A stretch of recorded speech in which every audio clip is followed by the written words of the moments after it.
this in your own time. It's probably the best way of doing it. So I'm going to open up Premiere for some silly reason. I'm going to open up After Effects. You've lost. It's all right. It's not screen recording my face, so I'm fine.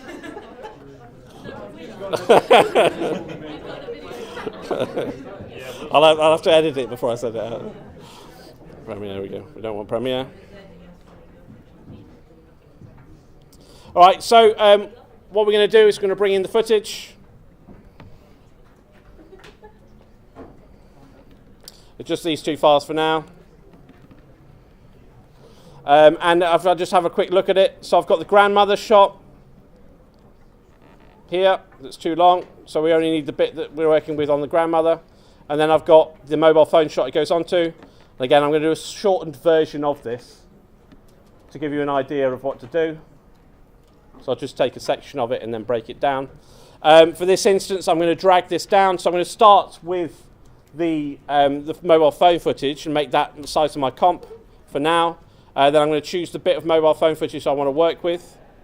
I'm going to drag that to the shape of the size of what I want. Now I'm just going to do a little bit and then right click and then trim comp to work area. And I'm just working on that section. And then what I need to do is track this. I might make it shorter to speed up the process so you get the idea. How long is that? So yeah, I'll make it shorter just to speed up the process.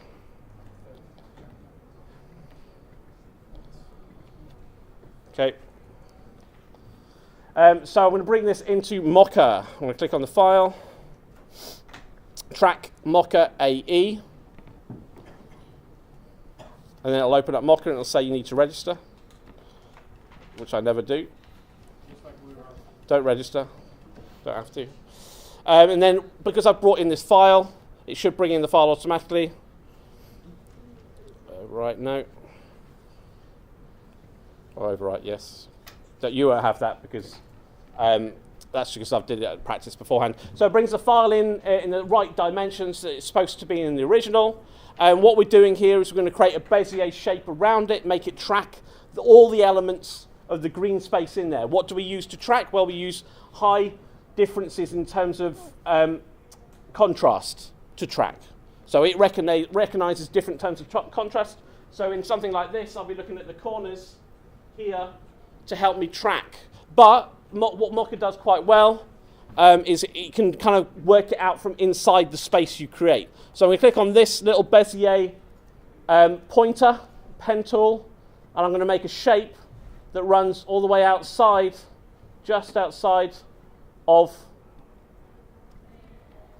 the mobile phone, and then reconnect back at the top. And then at each point I can kind of move these around to help the shape that I've brought in there, making sure it's working out inside. So it's looking at all elements inside of that space. Now if you want, you can bring it to the corners and help with the contrast for the corners. But I found yesterday that it actually did a better track if I pulled it outside. I'm going to create what's known as a corner pin to actually take the system through and use the corner pin information to take on this, the shape of the grandmother inside of there. So I'm going to use this to track, and then I click this track button forwards to track through. Now, when you're tracking, make sure you're at the start of the selection. I'm at the start of the selection. As you can see, Mocha's looking at the whole file here, not just that little section in the middle. That section, the red section, is the actual only bit that's on my timeline. So I'm going to track that section by clicking on this T here, track forwards. And that'll track. This is a cross your fingers moment. Now what will happen here, and so you know, because I haven't probably got time to mess around with the track, is if it tracks well, that's great. But if it doesn't, I'll show you a little way of how to solve the tracking. Now what you'll probably find with this, if you do the whole piece one after the other, it will lose its track probably about halfway through. And what you need to do is go to the point whereby it loses its track. Has it done it? Yeah, great. I'll just run that back over, so that's not too bad. There we go, that's kept that track pretty well. When it loses its track, all you need to do is move to the point where it loses its track just beforehand, move the points back to where it is, and then track from that point backwards or forwards depending on where you are, and it will just remove those bad tracking frames. All right, and then move on to the next section and remove those bad tracking frames as well. And you could do it frame by frame. So that's tracked to the end. That's frame by frame tracking. So you just click, if you want to just remove the frame in front, you click that button there, the T, which is called, for the people who's listening to me, that's called track to next frame. Okay? But for this instance, it's called it quite well. And then we're going to take this information. So before we translate back, I'm going to turn this into corner pin information. And I'm just going to have a little check of my look and see the shape of it as well. So I'm going to click on this button here, Show Planier Surface. I'm going to click on that, and it gives you a square. Now I need to move that square into being my corner points, what I'm going to translate across. So I'm going to take this top point here. I'm going to find, you see this little image I've got in my corner here? Now's when I find the corner points that I want to translate to. Right? So I'm going to go to this corner point with that one. I'm going to go to this corner point with this one.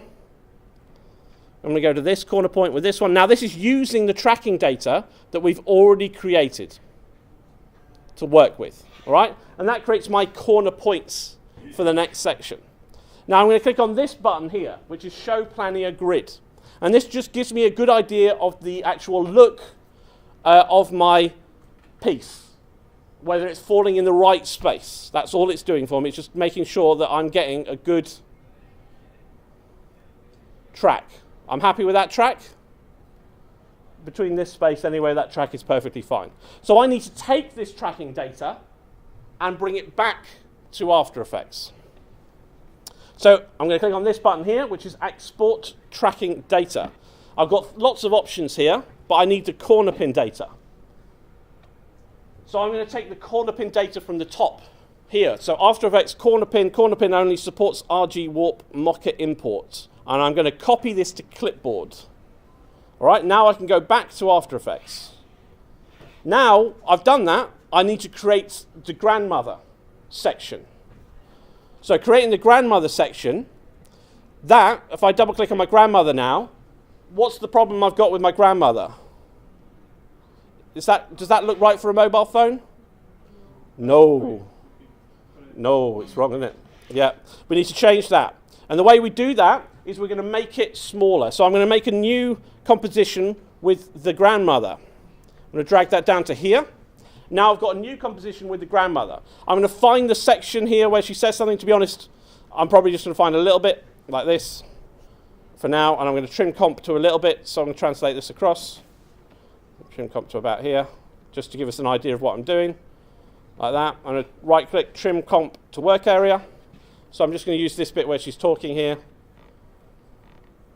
And I'm going to translate that to be on the mobile phone. Now, we already worked out that it's the wrong size, so I'm going to click on this button here, which is Region of Interest. Region of Interest, this little button. And then I'm going to choose it to be mobile phone shaped. Let me zoom out because I've got the wrong shape here. There we go. So I'm going to move this Region of Interest to be mobile phone shaped.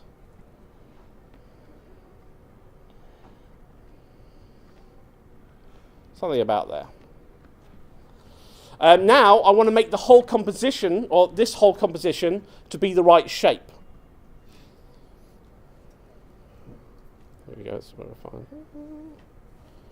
Click on the right one. Clicks off. Where are you?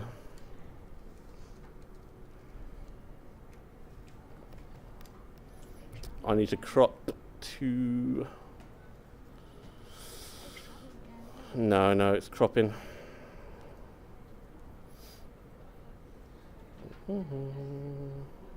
Lost it. Probably because I've clicked on the wrong thing. Maybe I need to press enter.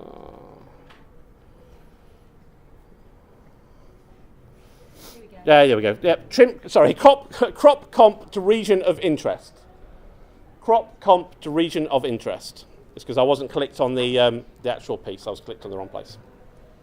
So now I've cropped it to the size I want it to be. The whole element is that's fine, and then I can translate this across to being in my other composition. So I go back to my other composition. I take this composition of the grandmother here, and I drag that down on top of that. All right? And then I command paste, and I've pasted the corner pin data directly onto that file. So if I just go here, actually I'll tell you what I've not done. is track the corner bin data at the front. There we go. So yeah, make sure at the front, because of course the corner bin data will be based on the time that you actually run from it, so it wouldn't work if I'm on there. So I'm going to do it again. Now on the top. Now if I just do a little forwards, you can see that the track's kept, and the track's been applied, there you go, to that face. Now all you need to do is move it across to the right place you want it to be. So in essence, that's the important part. That's the translation of the track to the file to be on top of this. The rest of it is compositing that shot to be in the frame. And there's a few kind of this is where you can just play around and try different things. The main ways that I kind of played around with it is, firstly, I kind of created a rectangle tool of the piece. Separate. Actually, I'm going to click off here to make sure you make a shape. So I made a shape. Then I applied the corner pin data to the shape. Then I changed the shape size, ran the shape behind there, so that just blocks out the green. You make it the right size and shape, but it's got the same track as the original. And then the next kind of thing I would suggest doing is a bit of color correction. So in that, just the other thing is I made a mask of the shape. If I go back to actually, I'll tell you what I'll do. I'll save this up.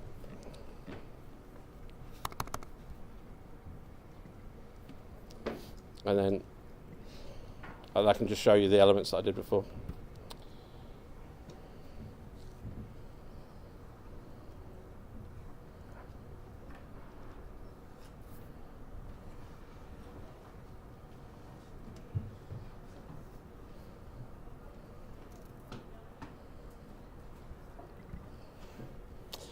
So if I go through all the different parts, so if I click on the shape layer and go to Effect Controls, you can see that the corner pin data is on the shape layer that we transferred it across. I used a color balance to change, so if I close the stuff, you can see what the color balance has done. So that drops the color to be more connected to the environment.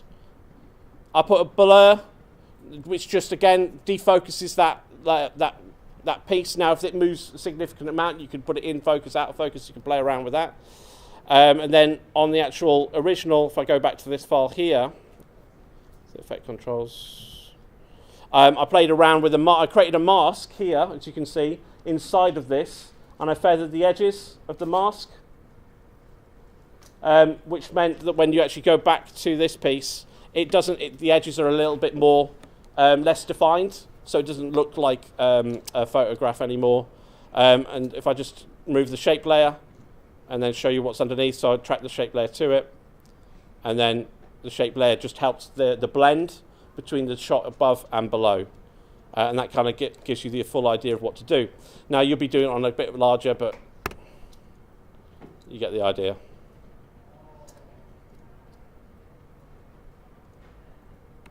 Now, there's many different ways of doing that, and I've got no issues with you going any other direction with that at all that you want to go with. No one's going to kind of question that. If you want to do something in Nuke, great, go for it, please do. One of the main reasons I put this in is to give you that kind of VFX experience outside for those people particularly who are interested in that direction. If you are not, there's nothing wrong with just following what I just said, do that. If you have issues or problems, don't forget that's what formatives are for. If you've got to the point whereby you're pulling your hair out or whatever with this, I would come to the formative and I'll help you through the process of doing it. All right? Sometimes it's also better to do your edit before you do this, because then you know how much of a shot you actually need, rather than actually doing the whole shot, because you don't know what you'll be working with. Any questions on this? So is that the next part after what you showed us before? We just kind of do the whole process, right? So yeah, basically what I'm doing today is a bit of a kind of all the issues and problems I see and how students have every year, and just kind of going through them to make sure you kind of get the idea of what you've got to do. Let me just, whoops, no. Stop the screen recording.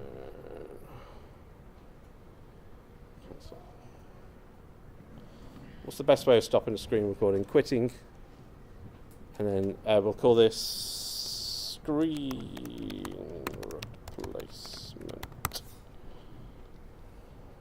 Cool. So